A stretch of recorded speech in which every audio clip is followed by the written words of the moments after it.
Halo Milanisti, terima kasih buat lo yang udah ngeklik video ini. Paulo Fonseca itu mencoba sesuatu yang berbeda, perubahan yang dilakukan untuk Milan. Aduh, diapain lagi sih Milan gue ini? Bukan rahasia lagi bahwa Paulo Fonseca ingin mengubah beberapa hal tentang AC Milan sejak kedatangannya gitu ya. Dan perubahan pertahanan terlihat dengan perubahan gaya Rossoneri dalam beberapa minggu terakhir. Ya walaupun di UCL gitu-gitu aja sih, belum pernah menang. Nah, ketika Paulo Fonseca tiba di musim panas, dia menyatakan bahwa dia ingin melihat Milan yang dominan gitu ya. Wajar untuk mengatakan bahwa hal itu jarang terlihat dalam beberapa bulan pertama masa jabatannya gitu ya. Tetapi ini berubah setelah beberapa hasil monumental, beberapa pertandingan gitu ya, yang diunggulkan oleh kemenangan melawan Inter. Ini waktu lawan Inter bagus, tapi begitu lawan Leverkusen memble. Nah, penurunan selalu diharapkan dengan perubahan. Ya, tentu aja dong. Tidak pada level yang pernah dialami Rossoneri. Tetapi itu adalah pekerjaan yang sedang berlangsung, yang saat disadari oleh pelatih kepala asal Portugal itu, Paulo Fonseca. Nah, menjelang pertandingan Rossoneri melawan Leverkusen, Paulo Fonseca berbicara tentang gaya pertahanan yang dia mau lihat gitu. Menyinggung fakta bahwa dia memiliki beberapa pengaturan yang berbeda untuk struktur tersebut gitu ya. Karena itu, Milanius menyelidiki beberapa perubahan tersebut gitu. Dan mereka mengidentifikasi beberapa hal yang berbeda. Apalagi sih yang berbeda? Dimulai dengan pertandingan di mana Milan mungkin tidak dapat menjadi dominan. Nah, laporan tersebut menunjukkan bahwa Paulo Fonseca meminta timnya untuk bermain lebih dalam dan lebih kompak gitu. Membuat area tengah lebih sulit ditembus. Ya, yang kita lihat saat waktu lawan Inter malah jadi kacau gitu waktu lawan Leverkusen. Nah, Paulo Fonseca meminta timnya untuk memberi ruang di area yang kurang berbahaya, biar pertahanan dapat lebih baik dalam menjangkau area yang signifikan gitu, daripada menggunakan taktik tekanan 1 lawan 1. Nah, tentu aja nih ya, bahaya masih bisa datang dari area ini. Tapi diyakini bahwa Milan pada akhirnya akan menjadi lebih baik sebagai hasil dari formasi baru ini, 4-4-2 atau 4-2-4. Lagian apaan sih nih pelatih? Masa perubahan dirubah mulu? Perubahannya, dirubah mulu Milan gua. Disangka lagi main PS kali ya? Dikit-dikit ganti formasi, dikit-dikit ganti formasi. Stick lo rusak kali. AC Milan tidak punya banyak waktu untuk berkutat dengan kekalahannya di Liga Champions lawan Bayer Leverkusen, karena mereka kembali beraksi pada hari Minggu atau Senin dini hari melawan Fiorentina dalam pertandingan terakhir sebelum jeda internasional Nation League. Nah, seperti yang dilaporkan Tuttosport ini via Milanius gitu ya. Fakta bahwa Alvaro Morata tidak dalam kondisi 100% yang bikin Paulo Fonseca memutuskan untuk tidak menurunkan 2 penyerang. Dengan Ruben Loftus-Cheek bermain di belakang Tammy Abraham. Nah, tapi ya, untuk pertandingan di Fiorentina nanti di Florence, hal itu diharapkan akan ada perubahan. Apalagi nih, mungkin aja nih ya, saat mungkin Alvaro Morata akan kembali ke susunan pemain inti melawan Fiorentina dan akan bermain bersama Tammy Abraham dalam formasi 4-4-2 atau 4-2-4 yang udah biasa dilihat gitu ya, yang tampil sangat baik dalam derby dan melawan Lecce, dengan Christian Pulisic di kanan dan Rafael Leao di sebelah kiri. Nah, kebangkitan Rossoneri setelah awal musim yang mengecewakan juga terjadi nih berkat pilihan Fonseca untuk menurunkan 2 penyerang tengah yang pada saat bersamaan gitu. Pertandingan melawan Fiorentina adalah pertandingan lain yang membutuhkan kebangkitan. Jadi kayak setelah kekalahan pasti butuh kemenangan dong. Itu yang dirasakan Paulo Fonseca buat tim-timnya, buat anak asuhnya gitu. Nah, kembalinya Alvaro Morata ke starting line up mungkin bukan satu-satunya perkembangan baru gitu. Karena perjalanan ke Jerman telah menunjukkan bahwa Emerson Royal dan Fikayo Tomori itu tidak lagi tampil sempurna.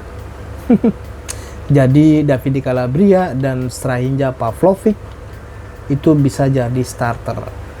Nah, Theo Hernandez dan Matteo Gabbia harus bisa mempertahankan posisi mereka dong, dengan yang terakhir mendapatkan peran sebagai starter berkat penampilan yang solid gitu. Theo Hernandez sama Gabbia main dari awal dulu. Lagian orang-orang pada kenapa sih? Masa Milan dibilang tim yang bapuk? Aduh, apa karena posisinya ada di bawah karena nggak pernah menang di Champions League? Nah, coba deh sekali-kali lihat posisi klasemen sementara Liga Italia Serie A sekarang. Coba aja lo lihat. Ada cerita hari ini ya, ini melibatkan wali kota Corbetta Marco Ballarini dan penyerang AC Milan Alvaro Morata, dengan mantan wali kota tersebut kini mengomentari masalah ada permasalahan nih. Jadi Alvaro Morata memilih untuk membeli rumah nih di Corbetta, sebuah kota di pinggiran kota Milan, dekat Magenta, tidak jauh dari San Siro dan di jalan raya menuju ke Milan loh. Kayak Milan itu di Jakarta, kalau Corbetta itu ya kayak di Bekasi lah. Ada pembicaraan bahwa dia tinggal di sana dan foto bersama penggemar dari sebuah bar di sono gitu. Terus gara-gara masalah ini, mantan wali kota itu justru yang merasa kesel gitu. Nah, dia mencoba konfirmasi saat Ballarini mengumumkan berita tersebut di sebuah unggahan Instagramnya tanpa menyadari masalah yang akan ditimbulkannya bagi warga Spanyol itu atau Alvaro Moratanya sendiri. Nah, mantan wali kota itu bilang gini, sang juara adalah warga negara baru kita. Ini dia, penyerang Milan tersebut sedang menyelesaikan dokumen untuk kepindahannya ke rumah barunya. Katanya ya di kota ini gitu. Saya penggemar berat Inter, tetapi saya sangat senang menyambut Alvaro Morata di keluarga besar Corbetta kita. Katanya gitu. Nah, Morata awalnya biasa aja nih. Tapi lama-kelamaan Alvaro Morata kesel juga. Nah, akhirnya Morata speak up dong. Dalam tanggapannya menegaskan bahwa pengungkapan wilayah tempat tinggalnya itu merupakan pelanggaran privasi dan dia mengisyaratkan bahwa dia harus cabut dari kota itu, kota Corbetta. Nah, mantan wali kota Ballarini berbicara nih sama media di Radio Rossonera untuk memberikan pendapatnya tentang situasi tersebut dan menjelaskan kenapa menurutnya ada reaksi berlebihan sama postingannya gitu. Awalnya gitu. Nah, terus dia bilang gini, saya belum mendengar kabar dari Morata jika dia pindah rumah. Saya benar-benar tidak tahu. Namun, itu tampak seperti reaksi yang agak berlebihan yang membuat saya banyak dikritik, katanya gitu. Nah, dia nambahin nih, Alvaro Morata udah tinggal di Corbetta selama beberapa waktu. Dia sangat disambut. Kabar yang beredar, kami membuat postingan untuk menyambutnya. Saya juga menghormatinya sebagai pribadi gitu. Lagian, saya tidak menyebut alamatnya. Saya tidak melanggar privasi apapun. Nah, bagi saya harus jaga sikap yang baik.